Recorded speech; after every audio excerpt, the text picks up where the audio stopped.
SaferLink 嘅系統咧，幫到我哋咧可以將每一個回應咧 set 到一個 priority， 俾我哋嘅同事知道有邊一個 call 係比較緊急啲嘅。而作為一個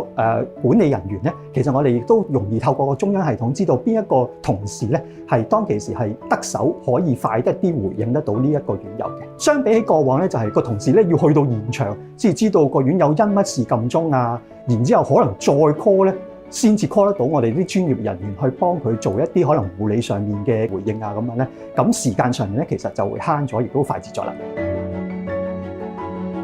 經過我哋市場調查啦，我哋發現咧，其實香港嘅人口老化咧有個嚴重上升嘅趨勢啦，令到安老院舍嘅供應咧係供不應求嘅。咁加上佢哋而家招募困難啦，令到長者咧得唔到一個適切嘅照顧嘅。咁因此咧，我哋希望研發一個一站式嘅智能長者監護系統啦，令到去減少護理員嘅工作壓力啦，同時提升院舍嘅營運效率啦，從而提高一個高品質嘅服務質素。智護老咧整合咗3大嘅創新功能啦，包括快護通啦、護老警衛同埋護理儀嘅。咁透過整合呢3大嘅創新功能啦，去營造一個一站式嘅智能長者監護系統咧，去縮短長者嘅等候時間，同時亦都可以提升佢哋嘅安全，同時亦都可以減輕護理員嘅工作負擔，從而提升院舍嘅服務質素。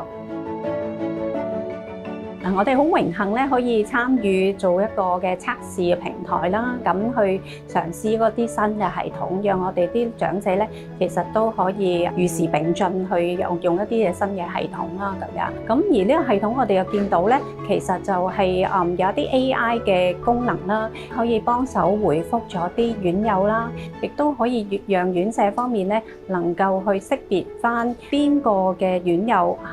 嗰個嘅需要比較緊急啦，同埋讓我哋可以安排唔同嘅人手咧，去照顧唔同院友嘅需要咯。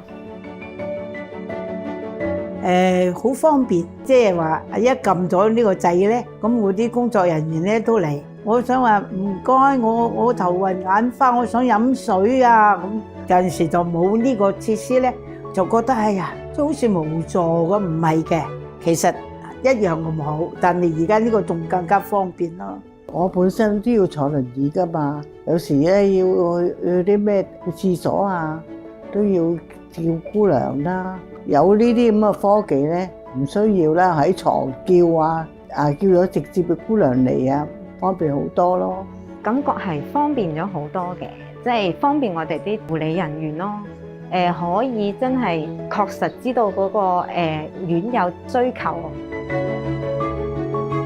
誠意創科大挑戰團隊咧，其實定期咧都會同我哋團隊去會面啦，去跟進我哋嘅研發進度啦，亦都會透過我哋唔同階段研發嘅原型咧，去提供寶貴嘅意見，令到我哋可以知道我哋嘅不足啦，同埋嘅改進點。團隊咧亦都會咧主動幫我哋咧去聯繫一啲院舍啦，令到我哋可以更容易去接觸院舍，去進一步合作。咁透過今次呢個試驗計劃之後啦，我哋未來都會繼續去落地其他唔同嘅安老院舍啦，亦都會繼續同合作夥伴繼續去持續合作，咁希望令到更多嘅院舍可以受惠於我哋嘅系統。